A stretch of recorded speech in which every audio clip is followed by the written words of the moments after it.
Amici tutto udinese, buonasera, Stefano Pontoni. Andrea Zambelli. Ciao. Vinciamo col Brescia? Ci stavamo chiedendo questo nel pre-trasmissione, quindi vinceremo col Brescia? Obbligatorio secondo me, Andrea. Non so cosa dici tu. Tanto buon giovedì a tutti, Ciao a tutti e io spero perché adesso abbiamo questo trittico di partite che possiamo giocarci. Brescia, Verona, l'infrasettimanale e Bologna in casa. E tra l'altro, per gli amici che forse non lo sapessero, c'è stata la possibilità da parte dell'Udinese, chi ha l'abbonamento con €1 può portare un amico per ben 2 partite. Sai che qualcuno si è lamentato molto di questa cosa qua? Può essere perché dice io ho pagato un abbonamento, ma alla fine tra una promozione e l'altra potrei tranquillamente andare allo stadio quasi gratis. È un po' vero, io non posso. Io ho preso il biglietto per un amico che porto e ho avuto questa fortuna, però capisco le lamentele. Il Brescia sembra una squadra che gioca bene, che fa le cose facili. È vero che senza Balotelli, mi parlano, ho letto molte cose belle di Donnarumma, che non è parente del portiere ma è appunto del Brescia. Del Brescia che ha fatto una gran partita nell'ultimo turno contro il Bologna, sì. Non è bastata per vincere. Brescia che ha perso 4-3 contro il Bologna negli ultimi minuti, però un Brescia che secondo me nelle prime giornate ha i nostri stessi punti, 3. Ha vinto la prima, ha vinto la prima e perso con Milan e perso col Bologna. Quindi è una squadra secondo me temibile, non una squadra facile, secondo me non è più nessuna squadra facile. No, non nessuno, esatto. Tutte le partite sono da giocare. Quest'anno secondo me davvero te la vai a giocare con tutti e vedi che le difficoltà si possono essere sia se affronti l'Inter, ma allo stesso tempo che se affronti, non so, Lecce, che l'abbiamo visto anche nell'ultimo turno, il Torino perdere in casa con Lecce, ma anche noi adesso. Allora, la differenza a certi livelli, e secondo me a livello tecnico la cosa si è un po' appiattita. Cosa conta? Conta la preparazione fisica. Abbiamo visto domenica la nostra Udinese, no? Sì. Non meritava di perdere se non era per questo gesto di nervoso che io non mi sento di 3 giornate intanto Rodrigo De Paul. Cosa mi dici di queste 3 giornate? Queste 3 giornate fanno un po' coppia con cos'era, 1 o 2 giornate per la bestemmia che aveva preso Mandragora a Firenze. Poi vediamo che domenicalmente leggiamo i labiali di tutti che bestemmiano in diversi, però mai nessuno. Diciamo che secondo me 2 giornate possono essere giuste. Faccio questa analisi. Sì. Lo schiaffo c'è stato, nel calcio d'oggi, della televisione, del VAR, era impossibile che non ti vedessero. Sì. Quindi, erroraccio di De Paul. Lo schiaffo lo dai, secondo me sarebbe stato corretto espellere, almeno ammonire Candreva. Sì. 2 giornate poteva essere giuste, però anche 3, insomma, lì dipende. Mi aspettavo violenta, 3 giornate. Adesso bisogna fare ricorso. Secondo me la speranza è che tolgano una. Non lo so, non saprei cosa dirti. Lo spero, magari, però comunque diciamo che in tanti abbiamo pensato che magari De Paul, per quanto bravissimo, lascia stare adesso quello che è successo domenica, tecnicamente io non lo discuto, non quest'anno e non l'anno scorso, però magari rallenta un po' il gioco. Adesso Mister Tudor ha la possibilità di verificare questa cosa, magari io, per quel poco capisco, metterei Pussetto al posto di De Paul e poi davanti sembra che voglia schierare Nestorowski e vedere insomma se effettivamente ci serve questo giocatore, se è determinante come tanti pensiamo o tanti pensano. Sai, io sono sempre pro De Paul, tu ormai mi conosci, ormai io e te abbiamo una lunga affiliazione, quindi conosci ormai qual è il mio pensiero. Però ti apro un'altra parentesi. In settimana più di qualcuno mi ha scritto anche in privato chiedendo perché l'Udinese non gioca contro il Punte. Ecco, vorrei vedere adesso che non c'è De Paul, magari provare questo esperimento delle 3 punte davanti. Perché no? 3 Come contro facciamo a 3? sapere che non lo farà? Perché secondo me no. Perché per te gioca contro 5-2. Secondo me avanti contro 5-2 a testa Beh, bassa. però, allora io mi rifaccio un po' ai discorsi che ho sentito tante volte fare da mister Giacomini.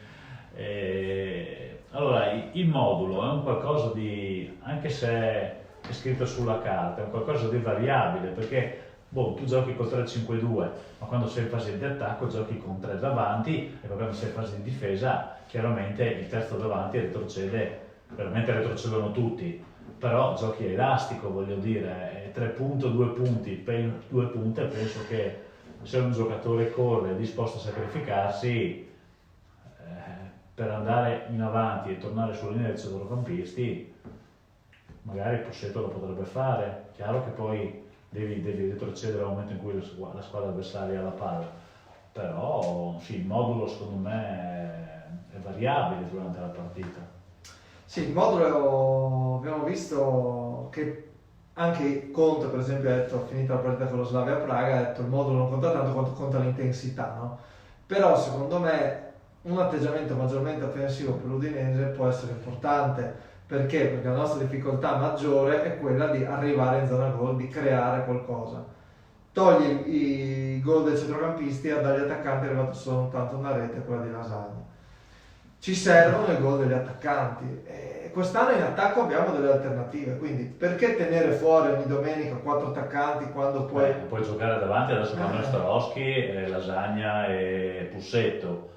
Potrebbe essere che domenica, siccome mi sembra che sarà in panchina, magari concede un quarto d'ora alla fine a Okaka, non so se è in grado di fare un quarto d'ora 20 minuti, presumo di sì, e poi chiaramente il centrocampo hai Jaialo e Mandragora che presumo siano imprescindibili, soprattutto Jaialo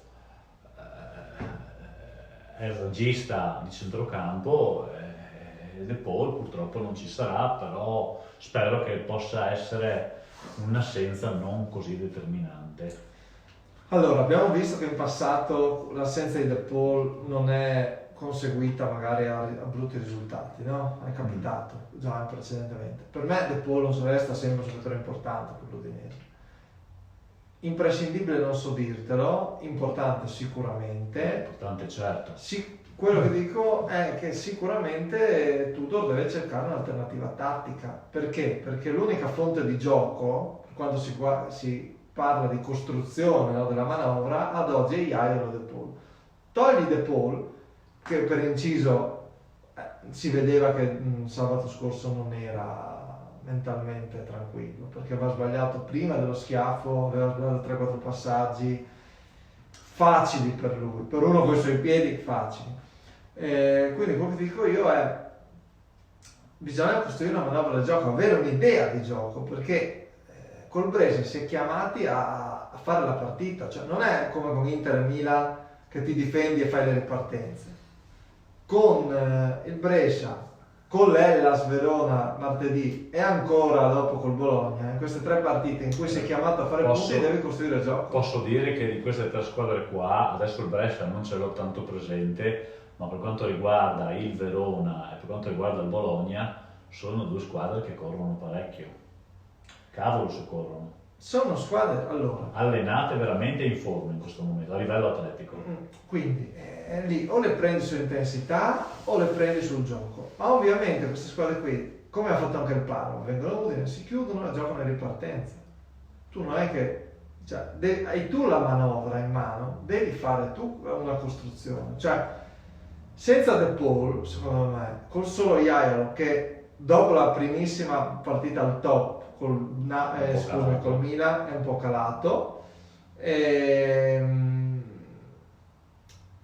non abbiamo un'alternativa, ecco, questo ti sto dicendo, Andrea. Non saprei cosa dirti, perché con le caratteristiche di De Paul abbiamo solo che De Paul deve cercare di tamponare.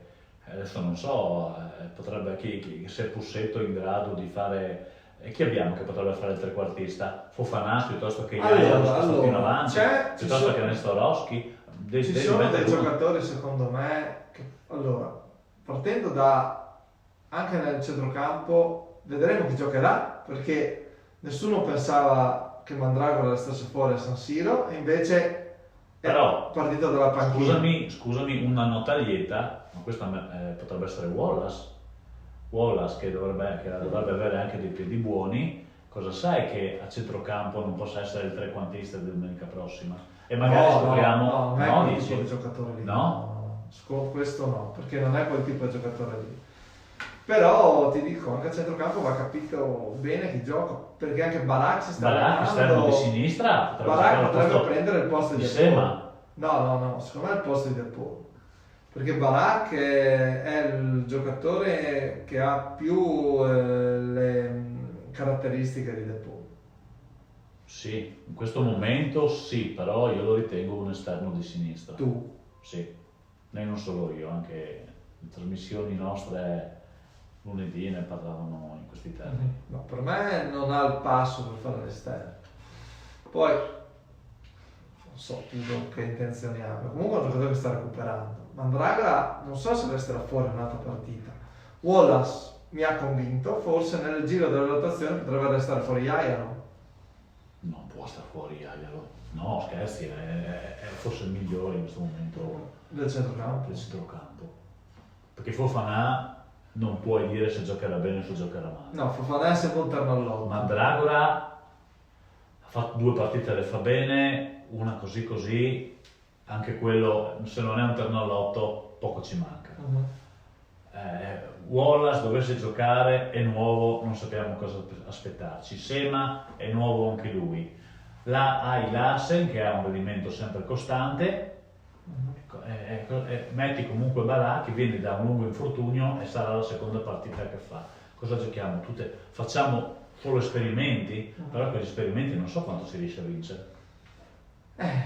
Allora, tatticamente in termini di scelte per tutto non saranno scelte facili, perché comunque diciamo c'era già un problema attacco. Le certezze di Tudor domenica sono i 2 davanti e i 3 dietro. Il resto del centrocampo lo deve inventare. Ma anche davanti, cioè al di là di Nestorowski Lasagna, coppia che secondo me non ha proprio brillato quando è stata scelta. Nestorowski Lasagna e poi c'è Okaka che può entrare. Sì, ecco, questione Okaka, tanti mi hanno chiesto come sta Okaka. Allora Okaka sta crescendo di condizione, sta migliorando, sta facendo dei lavori personalizzati, ha ricominciato a lavorare anche col gruppo, quindi questa settimana lunedì ha ripreso a lavorare con il resto della squadra.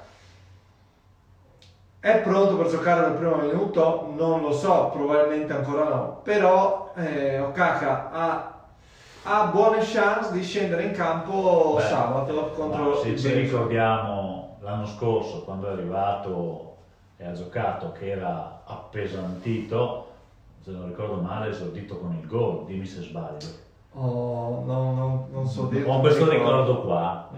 Comunque se esordisse così anche domenica, anche solo per 20 minuti, fa piacere. No, Okaka sicuramente secondo me sarà della partita, o a gara in corso o anche dal primo minuto, ma sicuramente sarà della partita. Okaka comunque ha la capacità di far salire la squadra, di tenere palla, sì, è fisicamente forte, quindi è senz'altro di aiuto. Ti libera altro grande enigma, no, sempre di questo Udinese, il ruolo di Lasagna. Che ruolo ha Lasagna? Non si è mai capito. Nel senso, secondo me no. È una seconda punta, però se lo fa giocare, c'è diversa gente fu un po' fuori ruolo in questa squadra. Adesso comunque se Tudor queste 3 partite non fa punti, adesso dirò una corbelleria, ma secondo me può rischiare anche il posto. Ipotizziamo la cosa peggiore, facciamo 2 punti in queste 3 partite. Sì, ecco, per me rischia. Io l'ho rischia. scritto martedì, pezzo sul sito, ho scritto trittico fondamentale, perché allora la liaison d'amore, la luna di miele fra Tudor, l'Udinese e i tifosi, figlia di un grande finale di campionato e di un buon inizio, dopo queste 3 partite rischiano di mettere tutto di nuovo in crisi, perché se non fai punti queste 3 queste 3 partite qua sono fondamentali. sono Così rispondiamo anche a spartiacque. Ivan che ci sta scrivendo proprio su questo argomento. Sì, per me queste 3 partite qua solo ci faranno capire quali saranno le ambizioni dell'Udinese. Mi spiego. Se fai 5 punti, che secondo me era nelle possibilità, non dico 7 piuttosto che 9, 5 punti, una vittoria e 2 pareggi, io mi accontenterei, mi dici dove devo firmare. Però tu fai 5 punti in 3 partite, sei a 8 punti tra 3 partite, secondo me ti trovi in 12ª posizione e capisci che puoi fare un campionato di salvezza magari tranquilla. Se fai solo 2 punti o fai peggio, sai che come l'anno scorso, perlomeno sotto i 5, puoi pensare che ti salverai come gli altri anni le ultimissime giornate. Se fai meglio, conoscendo me compreso come siamo a Udine, si parla di Europa League. Perché se facciamo ipotesi 3 vittorie di fila, ti garantisco che nei bar si parla di Europa League. Cioè, ecco. Però faranno capire anche in termini di fiducia a Tudor. C'è stata grande fiducia, c'è stato questo grande rapporto anche con i tifosi, no? Tutti contenti della presenza di Tudor. Ma se dovesse inanellare 5 risultati consecutivi negativi, io mi tocco, te lo dico. Guarda, però sarebbe veramente problematico. Allora, affrontiamo una partita alla volta, fare questi discorsi qua, sì, è giusto io te li però faccio in termini di ragionamento, però quello che dico io sono partite importantissime anche per l'allenatore, perché la necessità di far punti è alta. Secondo me, allora, se domenica riescono a giocano abbastanza bene e battono il Brescia, siccome vincere aiuta a vincere, poi ti alleni in un certo modo, riesci a trovare un modulo alternativo all'assenza del De Paul, vai a Verona e puoi fare una buona prestazione. Perdere domenica col Brescia vorrebbe dire andare a giocare, secondo me, col 3-5-1-1 a Verona, chiuso per paura di non perdere, chissà con che partita, e non sai neanche se fai punti, perché chiaramente se perdi col Brescia poi purtroppo... Poi tra l'altro, altro discorso, a livello sono 3 psicologico partite che sono 3 scontri diretti. Sono 3 scontri diretti. Tu non li ha mai sbagliati, questo c'è da dire. Che il Bologna in questo momento con 7 punti è terzo in classifica, non ti viene da pensare che sia uno scontro diretto con una rivale per la salvezza. Però Verona e Brescia assolutamente sì, anche se voglio vedere Brescia quando entra Balotelli. Che tu per quanto sia particolare nel suo carattere estroverso, ecco, tecnicamente è fortissimo, per cui se può fare la differenza, se non si fa espellere è assolutamente un giocatore che a Brescia farà la differenza, e quindi il Brescia bisogna vedere se sarà una squadra che deve salvarsi, ma vale anche per noi, bisogna vedere, perché se queste 3 partite qua non facciamo male, poi rientra De Paul, mettiamo Fiemme in cascina, secondo me abbiamo il campionato che ci sorride. Se non facciamo punti in queste 3 partite qua, punti come ripeto almeno 5, possiamo fare un campionato di sofferenza. No, di sofferenza. Sì, guardando al passato ti dicevo, Tudor le partite con le dirette concorrenti non le ha mai sbagliate nelle sue 2 finali di stagione a Udine. No, tu hai ragione, però allora io non voglio credere e non posso credere, e spero di no, che quest'anno sia un campionato di sofferenza, perché sei testimone, tu e tutti gli amici anche da casa, quest'anno la squadra è più completa e più forte dello scorso anno, perché De Paul è rimasto, Okaka è tornato, è arrivato Iaialo, è arrivato Nestorowski, sono arrivati altri giocatori, erano anni che non avevamo una squadra così competitiva per una salvezza, dico io, per me, tranquilla, per me, secondo me anche da metà classifica. Non posso credere che le prossime 3 partite saranno un disastro, se lo saranno è solo perché il signor De Paul ha avuto il gesto che ci è costato 3 partite, però secondo me dai, punti li facciamo. Sì, io sono convinto che l'Udinese farà punti, perché è troppo importante non sbagliare queste 3 gare. Cioè, penso che puoi perdere col Bologna, perché è una squadra che ha qualità, perché sta vivendo un momento particolare, dà qualcosa in più. L'ho visto anche domenica scorsa col Brescia, era sotto, partita praticamente finita, poi hanno uno stimolo in più ad oggi, che è rappresentato dal dare tutto per il proprio allenatore. Sì. Quindi lottano fino all'inverosimile. Il Brescia è una squadra che se tu vuoi fare un campionato tranquillo devi battere. Però vedi, allora... Il Verona pure. Ma voglio dire, Brescia, Verona, Lecce, io non avrei mai pensato che Lecce sarebbe andato a vincere a Torino, anzi, alla vigilia pensavo, al Torino stasera vince, avrà 9 punti primo in classifica. Quello è stato il mio pensiero. Vedere Lecce che è andato a vincere a Torino vuol dire che il Torino ha preso assolutamente la partita sotto gamba.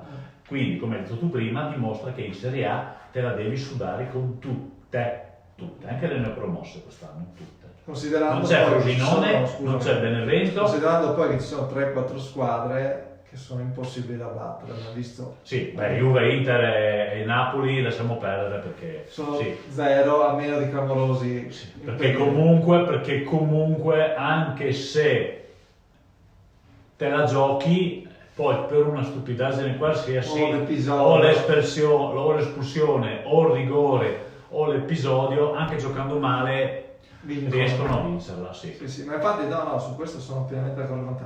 Enrico da casa ci scrive che dobbiamo un po' guardare più avanti dalla salvezza e ci scrive: bisogna sperare dopo tanti anni di tornare nelle coppe. No Enrico, la squadra non mi pare scarsa quest'anno, attacco super completo. No, allora Enrico valuta Torino, valuta Lazio, Milan, Lazio. Allora, pensiamo alle prime tre, abbiamo detto Juve, Inter, Milan, no? Non solo. Juve, Inter, Napoli. Più forti di noi assolutamente c'è la Lazio, c'è la Roma, c'è il Torino, c'è l'Atalanta e sono già il Milan, ok, sono già 8. Dove vuoi andare con l'Udinese? Cioè, voglio dire, bisogna essere anche obiettivi e oggettivi, cioè no, una salvezza tranquilla sì, nelle coppe no. Troppo per me no, dovrebbero accannare almeno 3-4 squadre e tu fai un super campionato. Se poi dico ad Enrico, queste 3 partite Tudor fa 9 punti, come dicevo prima, poi giovedì tra 2 giovedì o 3 ti dico Enrico dai, magari speriamo, ma secondo me... Allora, non era da fare bilancio dopo queste prime 3, però dopo queste seconde 3 un primo bilancio lo puoi fare, cioè nel senso puoi già guardare dopo 6 giornate. Però io ti posso dire che di queste 3 partite qua, l'unica partita che abbiamo sbagliato è nel secondo tempo, perché ha tolto Mandragora, abbiamo visto entrato la Fanà, è stata la partita di Parma, perché anche con l'Inter la squadra non meritava di perdere. In 10 tra l'altro. Non meritava di perdere. Primo tempo alla pari, anzi per lunghi tratti abbiamo dominato anche il gioco. Non si meritava, quindi la squadra c'è, sia come gioco che come prestazione fisica. Speriamo che continui in questo senso e speriamo che queste prestazioni portino a punti, perché è inutile giocare bene e perdere, portino a punti. No, perfetto, analisi completa. Poi io dico, il campionato è lunghissimo, cioè prima del prossimo maggio passa di acqua sotto i ponti. Però abbiamo imparato negli anni scorsi che è indispensabile mettere subito punti in classifica. Bisogna, adesso sì che è l'inizio, perché ma difatti secondo me, scusami, l'Inter che troveremo a Udine al ritorno sarà senz'altro più forte e più amalgamata dell'Inter con cui ce la siamo giocati alla pari adesso. Lo stesso varrà per il Milan, lo stesso varrà per la Juve che ha pareggiato a Firenze. Voglio vedere al ritorno cosa farà la Juve. Basta vedere ieri sera la Juve, con tutto il rispetto per l'Atletico, che ha fatto Caracchiri in ultimi 15 minuti. Poi è meglio trovare per esempio le big. Sì, ma non era la Juve, che ha giocato a Firenze, hai capito? No. Come cambia la testa, cambiano le motivazioni. Certo. Sì, e quest'anno io, guarda, consideravo squadre un po' meno attrezzate le considero tuttora meno attrezzate sicuramente, le tre neopromosse. Il Brescia non tanto, perché comunque a Tonali, a Donnarumma ha dei giocatori importanti, a Balotelli che ancora deve entrare, quindi ha dei giocatori importanti. Domani il Verona però, che troveremo martedì, quindi giovedì prossimo avremo non una partita, ben due da commentare. È un Verona che ha messo in seria difficoltà il Milan che ha rubacchiato la partita al Bentegodi, cioè se tu vuoi guardare la prestazione il Verona non meritava di essere sconfitto. Ecco, il Brescia, dimmi se sbaglio, ha un giocatore che io avrei preso se fosse stato l'Udinese, che giocava anche a Verona, Romulo. Un gran bel giocatore, e avrei preso quel giocatore lì perché mi sembra che fosse anche svincolato. Sì, tra l'altro c'era stato un interessamento. Quello lì è un bel giocatore. Tra l'altro io e te che ormai siamo anche appassionati di calciomercato, dopo che siamo stati. Ti dico una notizia di calciomercato, rimbalza di nuovo la voce di Bertolacci, che però fa seguito da Udinese adesso, l'asse Udinese e Sassuolo. Bertolacci che è un giocatore che soltanto 3-4 anni fa era stato pagato 25 milioni dal Milan, quindi cifrone importante, giocatore che è caduto praticamente nel dimenticatoio. Dopo l'anno scorso si è rimasto in rossonero praticamente ai margini, quest'anno è rimasto svincolato. È ancora svincolato, sai che i giocatori svincolati possono muoversi ancora, lui, Montolivo, Abate, sono tutti giocatori falcidiati dal Milan, cioè io non ti dico che siano forti. No, però secondo me è che lì finisca la carriera così. Montolivo, non saprei cosa dirti, però Abate è che lì gli stipendi probabilmente sono alti, perché non penso che un Abate prenda i 400-500 mila euro che può pagare l'Udinese, però un Abate secondo me a Udinese starebbe bene. A me piace come giocatore, poi è chiaro che sono giocatori che anche se svincolati cercano un contratto di un certo tipo. Certo. Quindi però restare a casa certo è vero, è peggio per loro, poi bisogna vedere se qualcuno li cerca. Bertolacci non saprei. Non so, al momento non lo vedo utile, perché abbiamo tanti centrocampisti. Valuterà la proprietà. Secondo me può anche non servire, poi se lo prendono sarà un problema di Mister Tudor, che avrà un giocatore in più da valutare. Allora, Simone, tornando sempre sull'argomento di prima di squadre superiori e inferiori all'Udinese, dice: non vedo squadre nettamente inferiori alla nostra quest'anno. Nettamente inferiori? No, l'abbiamo detto anche prima. Nella rosa il Lecce, secondo me. Però dopo abbiamo visto che colma con un bel gioco, cioè con... allora, secondo me... Allora. Sulla carta, prendendo le potenzialità dei giocatori singoli, mi sembrava inferiore. Allora. Però, vedendolo giocare come ha giocato contro il Torino, è una squadra di cui bisogna stare attenti. Allora, perché non c'è, scusami, concludo, sì. Non c'è il Benevento quest'anno fa 0 punti, non c'è il Crotone, non ci sono queste squadre che arrivano a gennaio con 3-4 punti di classifica. Allora, giusto. Se parliamo di preparazione fisica, tutte le squadre piccole, ci possiamo mettere dentro anche l'Udinese, fanno un lavoro di preparazione atletica un po' più leggero, un po' più mirato rispetto alle squadre di un certo livello. Cosa voglio dire? Devi fare più punti possibili al girone di andata, perché poi le squadre grosse entrano in forma e tu arrivi a febbraio-marzo e rischi di non salvarti più. Quindi da qui a Natale il Brescia, il Verona, mettiamoci anche l'Udinese, ma spero di no, le squadre che devono pensare alla salvezza devono essere atleticamente più preparate. L'Udinese è più preparata atleticamente dell'Inter, ma l'Inter probabilmente se farà e andrà avanti, dico io, adesso faccio degli esempi, in Champions come la Juve, entrerà in forma un po' più tardi rispetto a una provinciale che ha fatto una preparazione per partire a 1000 adesso che è iniziato a parlare. Chiaro che il Lecce adesso ha vinto a Torino, domani forse vince da un'altra parte, ma secondo me il Lecce con gennaio e febbraio comincerà assolutamente a calare di rendimento. Ovvio, io sono parzialmente d'accordo con Roberto che ci scrive che Lecce, Brescia e Verona sono inferiori a noi. L'abbiamo detto, Roberto, siamo anche noi d'accordo che le tre neopromosse hanno qualcosa in meno.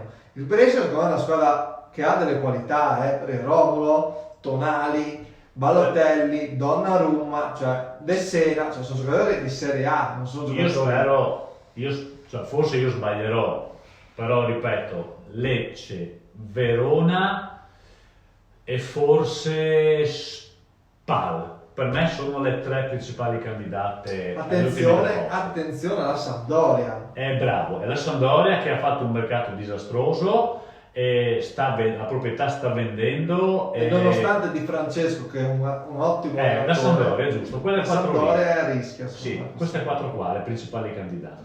Poi l'Udinese e il Brescia la metterei comunque un po' più in alto. Sì, io l'Udinese non la metto, perché comunque guarda, tutto sommato mi è piaciuta in queste 3 giornate.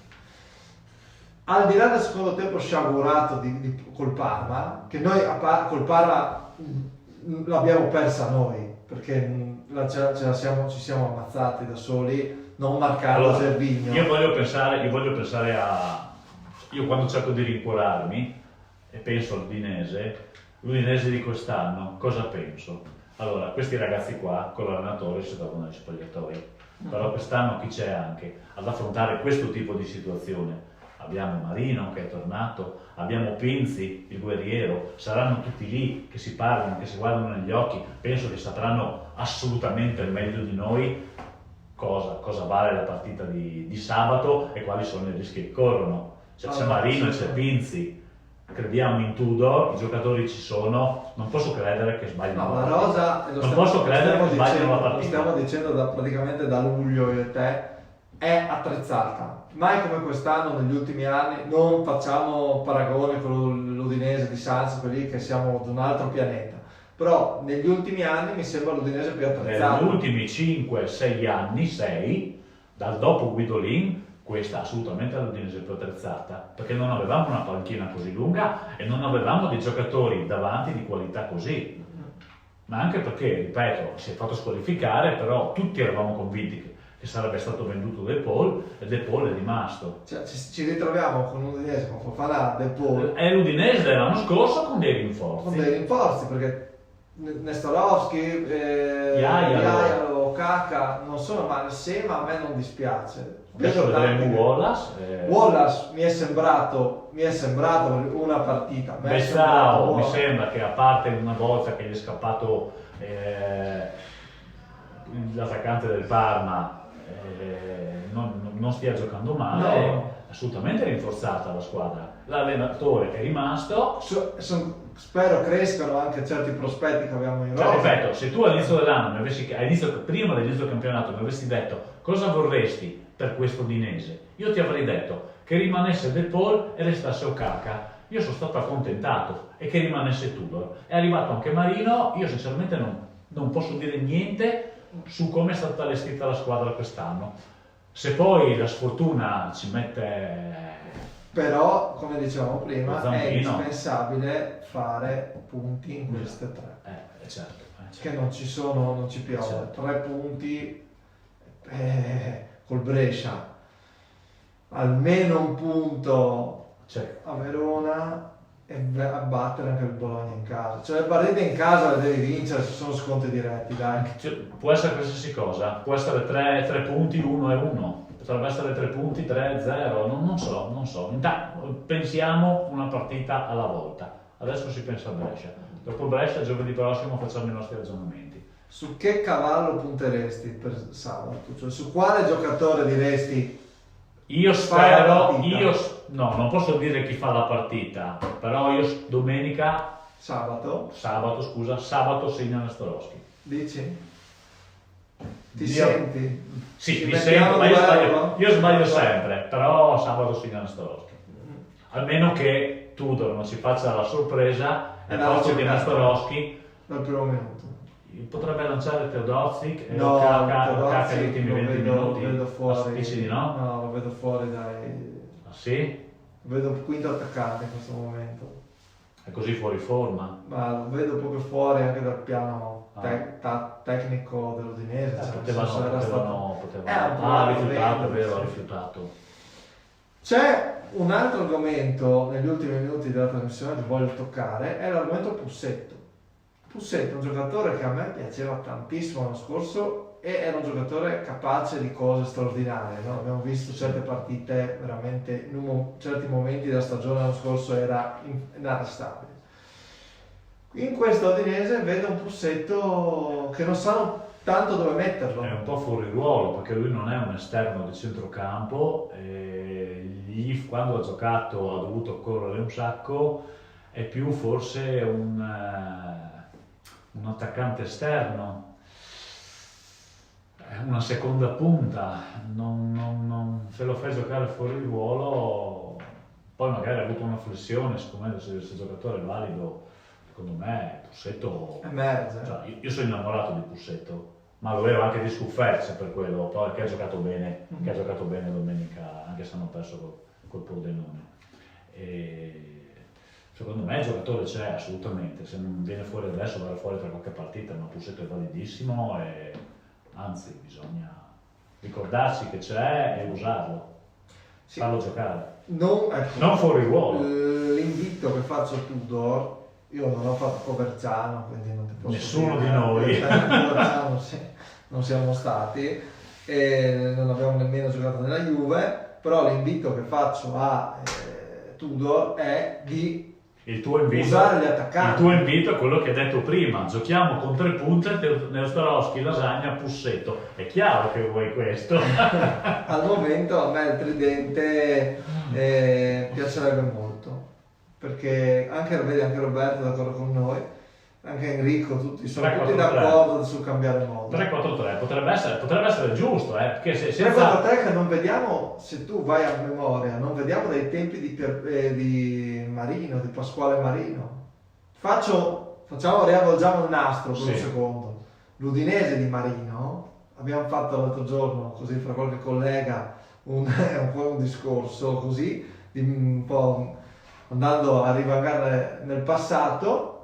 Sai che attaccanti aveva? C'è stato un momento in cui l'Udinese in contemporanea davanti aveva Totò Di Natale, Quagliarella, Alexis Sanchez, Floro Flores e Pepe. Sì. Questi erano i nostri 5 attaccanti.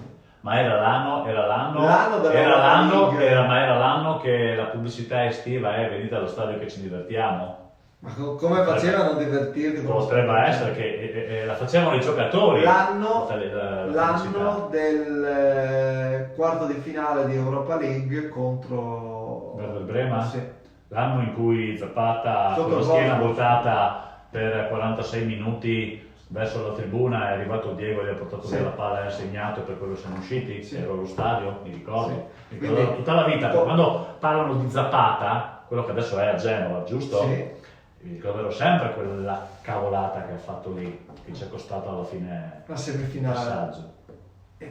Quella lì era una squadra straordinaria. Con un bellissimo modo. Noi eravamo forti. Avevamo eliminato lo Zenit San Pietroburgo e Timo Schunk, che insomma era stata un'occasione unica. Quella lì era un'occasione veramente unica. Per avere quei 5 giocatori lì, cioè Totò Di Natale, Quagliarella, Sanchez, Pepe e Floro Flores. C'è un Floro Flores ad oggi. Giocatore che a Udine ha sempre magari fatto meno di quanto ci aspettavamo. A fine carriera, mi sembra che deve aver salutato il calcio o sta giocando ancora? Non so dirti. Devo aver letto che forse dava l'addio al calcio in questo periodo. Era un giocatore, secondo me, dalle potenzialità immense. Cioè, nell'Udinese di oggi Flores sarebbe ampiamente titolare. Non te lo so dire. Dici di no? Non te lo so dire. A me piaceva tantissimo. No, che Lasagna dovrebbe giocare alla Pepe a bei tempi di Marino. Sai che io Lasagna, con la velocità che ha, se imparasse a fare l'esterno alto, sarebbe secondo me il suo ruolo. Sì, però bisogna vedere se lo sa fare. Deve imparare a fare quel ruolo lì. Perché, scusami, da prima punta soffre. Io sono convinto che, come dici tu, i 2 attaccanti davanti ideali, io sono convinto che, io mi ricordo Nestorowski del Palermo faceva vedere i sorci verdi a tutti, e se entra in forma Okaka e Nestorowski davanti siamo devastanti, almeno a livello di provinciale contro le dirette concorrenti. Come dici tu, Lasagna potrebbe essere l'attaccante esterno, però cosa fai di Pussetto? Noi dovremmo farlo giocare tutti. No, però vedi, 3-4-3, dove metti De Paul? Ma in queste 3 partite non serve. Il mio sogno, che ormai hanno capito tutti, 3-4-3, 3-4-3, ti dico l'11 come arriva in campo. anche in difesa cambierei qualcosa per simpatia mia. Mm. Metterei Musso in porta, Sì. Bessao, Ekong, Neutink, Sì. no Samir, Jajalo, Noi terzino sinistro. dei tre centrali, sì. A sinistra Neutink, cioè Ekong e Bessao. Larsen, Mandragola. Devi farlo giocare perché abbiamo visto che con Jajalo è la coppia ottima. lasciami il mio Ok, dillo tu. Jajalo, Wallace. Wallace e Sema, De Paul a largo Quindi sinistra, due scommesse, Wallace e Sema. sì. Poi De Paul alto sinistra, nel Sì. ruolo dove aveva giocato meglio, sì, che Velasquez non era stupido, aveva capito che De Paul può fare quel ruolo là. Esterno alto, De Paul a sinistra, Okaka e o Nestorowski, centrale, Lasagna e o Pussetto. me ne vedi solo Però mi uno. resterebbero Ne fuori. vedi solo 11. Sì, davanti sono 11, mi resterebbero fuori. Un disastro di Che non giocatori. saprei dove mettere. Pussetto. Mandragola, Barak e Fofana. Boh, Fofana può stare anche fuori. Dopo la partita di Parma. Con l'Inter come l'hai visto? Sufficiente? Sì? Sì. Nulla non ti ha No. sconvolto. Non mi ha sconvolto nessuno. Fisicamente, praticamente tutti bravi. Però io batterò A me Fofana è piaciuto. perché no al 3-4-3. A me Fofana è piaciuto. Era l'Udinese che ci ha divertito di più dopo quella di Guidolin, ovviamente, ma gli interpreti erano altri. Cioè, hai trovato il Sanchez nell'anno d'oro. Cioè, il ragionamento che Sanchez, fai tu ci sta, perché giochi col Brescia, ti manca il regista avanzato, il trequartista, comunque anche se non è trequartista, è lui che fa il gioco, che imposta i tempi, 3-4-3, attacchi il Brescia e fai una partita d'attacco. Però c'è il Brescia della medaglia. Hai un centrocampo in grado di filtrare? Secondo me Wallace è un giocatore che fa filtro. Centrocampo a 4 che sia sufficiente? Poi torniamo al discorso di prima, anche se hai 3 punte, se ti tornano ad aiutare, e tornano, perché mi ricordo che Okaka l'anno scorso veniva Tornava, fino in aiutava, sì. Pussetto è uno che torna sempre, Nestorowski bisognerà vedere, ma mi sembra che ragazzi potrebbe essere Infatti un'idea. da casa ci danno ragione, 3-4-3 subito. Ma sì, però vediamo, dai, speriamo. Non so cosa dire, a me basta vincere, che metta anche il modulo che vuole, 1-0, anche soffrendo, dobbiamo vincere. Bene, ultimi minuti, non facciamo pronostici, No, non abbiamo mai azzeccati. No, Io anche te perché- anni che non ne pigliamo uno. E il Non modo- è vero, io avevo detto che compravano Nestorowski. No, e- dico di risultati. I risultati? No, tu mi chiedevi sempre a un certo punto che Nestorowski ormai non arriva, mi hai detto una baggianata. non No, arriva. avevamo detto, ma invece che, visto che hanno preso Iaia, lo prendessero anche Nestorowski, si era detto, e dopo 10 giorni l'hanno L'hanno preso preso. veramente. Io buone... arriva un altro messaggio, Massimo, rispondiamo con questo. Stefano, sei sicuro che non 3-5-2 di ripartenza del Paul sia funzionale? Bel giocatore con una squadra con la palla nei piedi per 60%, con la palla nei piedi per 60% delle Allora, Allora, rispondo a Massimo, gli dico, Massimo, secondo me, ripeto, il ruolo migliore di Rodrigo De Paul è esterno alto di sinistra. Poi, come dici tu, in una squadra dove si fa un gioco a palla a terra, un tiki-taka e tutto, mi piace, De Paul può stare bene anche in altri ruoli, ma De Paul non può fare la mezzala perché non sa fare filtro e perché non ha quella ripartenza, non ha lo strappo per buttarsi in attacco, non può fare il trequartista perché palpa troppo la palla e spesso si gira a spalla alla porta e sbatte contro l'avversario. E altri ruoli io non ne vedo, non può fare neanche l'esterno a tutta fascia come pensava Del Neri perché non ha lo sprint Ti faccio io una Quindi, provocazione, per così me- rispondo anche all'amico da casa. Massimo, Domenica, no, scusa, Massimo. Massimo De Paul alto a sinistra. Ti faccio una domanda a te, così rispondo a Massimo, che forse la pensa come me. Domenica l'Udinese senza De Paul vince e convince. Vinciamo 2-0, l'Udinese gioca benissimo, sarà un problema tornare a inserire De Paul con un Friuli che penserà che questo giocatore, se facciamo tipo 7 punti, non servirà più a questa squadra perché ha dimostrato che non è necessario, oltre a rallentare il gioco. Questo è un grave problema, perché anche un grave problema per la società stessa, perché la società ha fissato 35 milioni per De Paul. No, è chiaro che deve farlo giocare. No, attenzione, segui il mio ragionamento. Sì. La società ha fissato un prezzo 35 milioni per De Paul, no? Quindi te lo stai già caricando, no, di responsabilità. Se lui non fa quest'anno, cosa fa?